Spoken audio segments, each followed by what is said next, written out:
technically, like, even though it can be real, it's essentially a figment of your imagination. It's Mm. what you make it. So, I mean, Oh, you can have the worst situation in your life, and if you attack it with a positive attitude, it will be better than if you attack it with a negative attitude. That's just the way that it works. welcome to the LO Code Podcast, where we talk about everything from marketing to just general loan bullshit.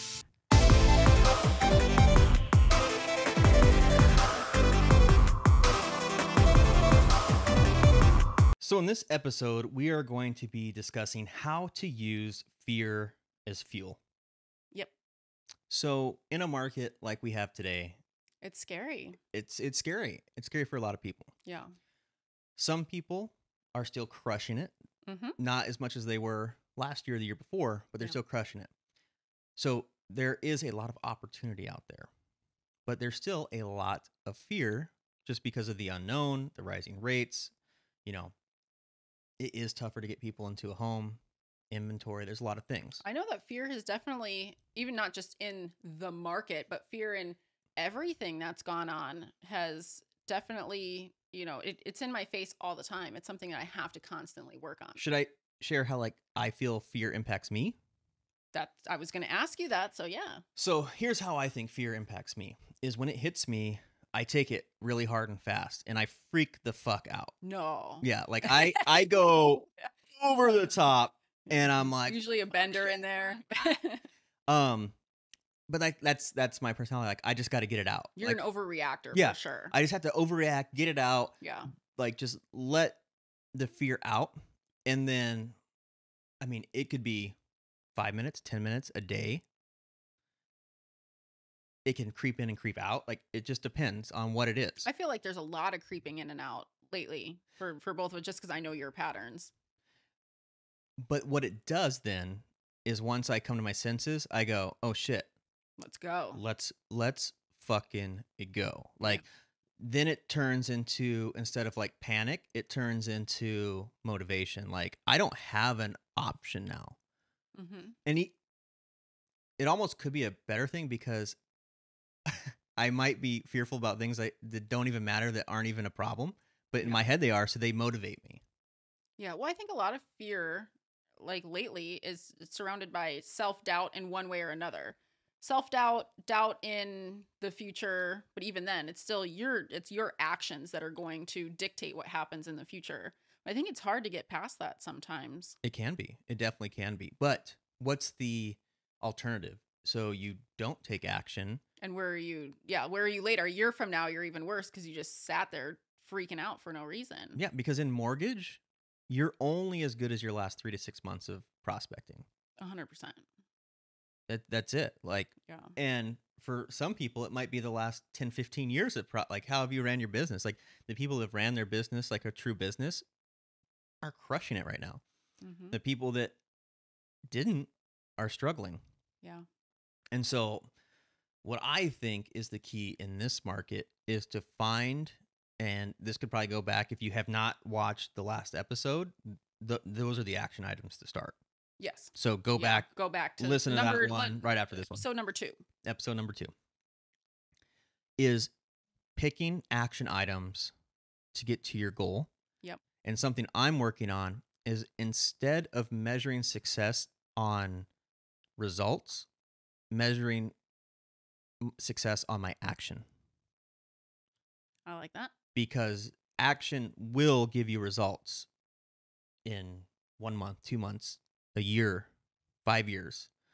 You know, we all want things now, especially me. I like things like, I want to work hard and get things now. But if you measure your like just results now off of the actions you're taking and you don't get the result you want, it's easy to quit. But then if you 100%. quit, you're right the fuck back to square one of, what's the alternative? You're screwed. You're more screwed. Yeah. You're in worse trouble. Yeah, if you're waiting to take action until you're not afraid, or until you have things, I'm like, I want to have all these things together and then I'll take action. You're going to be waiting forever. But one of the things that I like to tell myself at that time is, how many people are missing out on my message right now? How many people are not getting helped right now because I'm being a loser. I'm not being a loser. Having problems, but I need to get over myself because I mean, there are how many people need to hear your message, no matter what it is. You're talking about a loan product that somebody needs and it could save them thousands of dollars. Right. You're talking anything that we do is helping people. So, how many people are not being helped because I'm not taking action? Right. And only you know what your true output could be. I put out a lot of content, Yeah. but I could put out a lot more. Yes. I know I could. So it's like coming down to that, like you said, if I use fear, if I let fear paralyze me and I do less, all I'm doing, or not all, but I'm not only hurting myself, I'm hurting the people that aren't getting the message. I don't know. It's hard though. I have a lot of issues with fear lately. I think, as we had discussed in the first episode, just with our background, we had a point like 5 years ago. It was like the lowest of the low. You don't think that you can get there when you're 30. And I feel like with everything going on in the economy, even if we're doing well right now, you're always looking for the next thing to, shit to hit the fan because it always does. Right. And so then I get stuck in like a loop of inaction and I think about the mistakes that I've made and Mm-hmm. instead of just moving forward because but that's the whole point of mistakes is to learn from it. So let's look at it a different angle now. Is shit's going to hit the fan No whether matter you, what. yeah, no matter what, whether you pay Yeah. attention or not. And so in a lot of cases, it's better to just put your head down and do what you know you should do rather than just listen to the noise. It's hard to drown out the noise. I definitely have to stay off of social media. And I go through phases. Like sometimes I drown out all the noise, Yeah. but then sometimes it creeps back in and it gets into my head.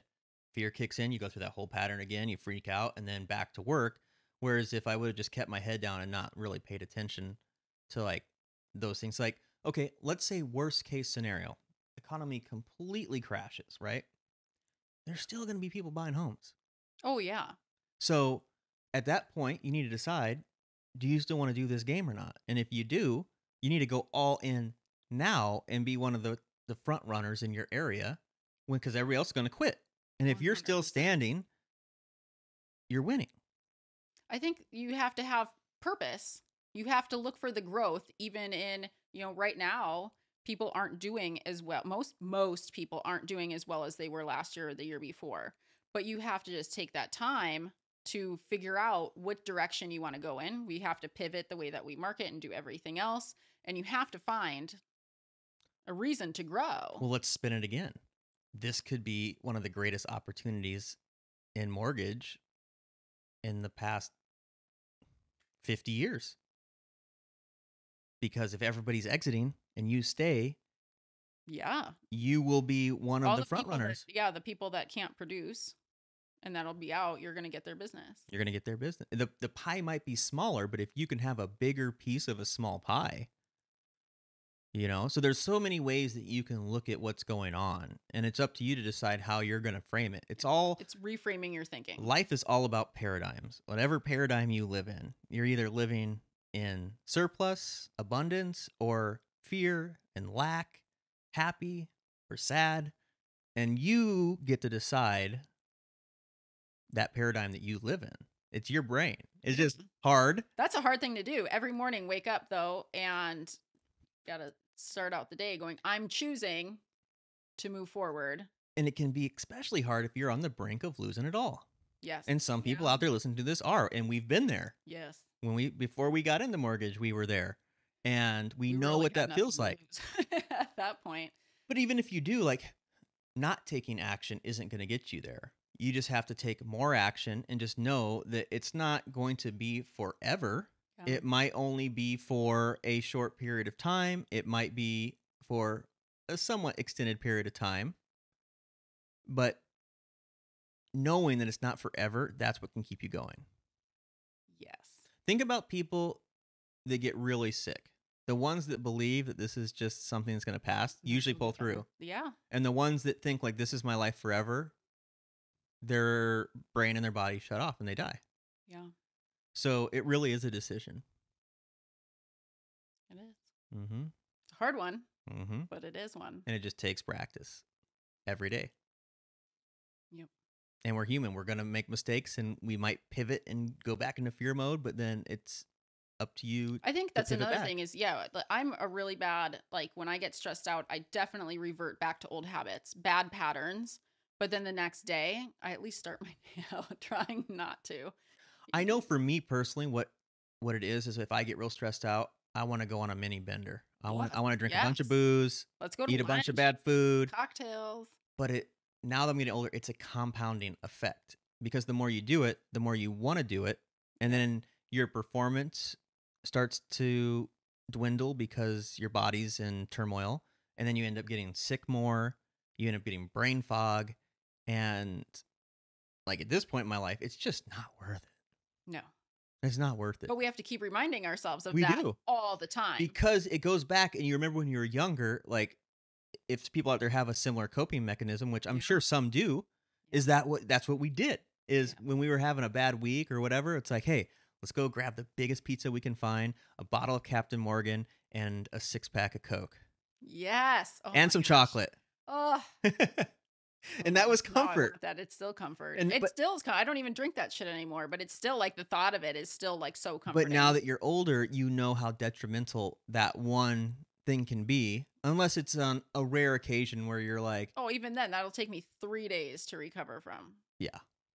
At least three. Yeah, and I mean, I'm sure we all get to the point where we're like, is it worth it ever? Oh, sometimes. And you just have to switch your mind of like, well, what do you reward yourself now? I play Rocket League. What do I do? I paint my You house. paint, you garden. Yeah.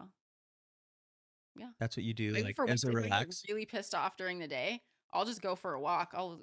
Perks of working at home. I'll just go I just love walk. screaming and yelling at a video game. Yeah. That's my That thing. just pisses me off even more.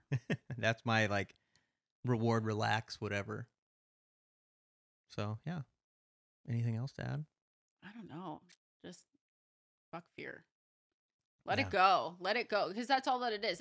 It's technically like, even though it can be real, it's essentially a figment of your imagination. It's Mm. what you make it. So, I mean, Oh, you can have the worst situation in your life, and if you attack it with a positive attitude, it will be better than if you attack it with a negative attitude. That's just the way that it works. yes. And it's just like that book I was telling you about, that new one. Maybe should we save that for a different podcast? Yes. Yeah. Yeah. Okay, we'll We say didn't that. read the book yet. I have to read the book.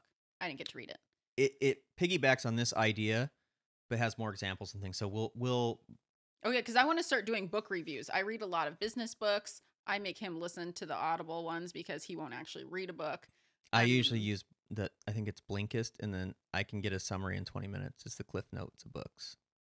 that doesn't give you the sauce. That's not where the quotes come from. That's not where the life change. Oh man, I It's didn't the even know sauce that. for me. Yeah, okay. So yeah, so look forward to that one coming up in the near future. Go back, listen to episode 2 for it's supposed to be 6, but it's like 8 ways to get business now. Yeah. And what questions do you have? How can we help you? Connect with us at thelocode.com.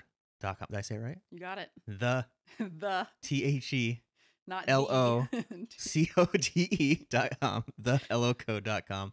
And you can connect with us there, find all our social media. We got all kinds of doodads and things on there as well. Yeah. All Oh, right. I got all kinds of stuff coming out. All right. See you on the next one.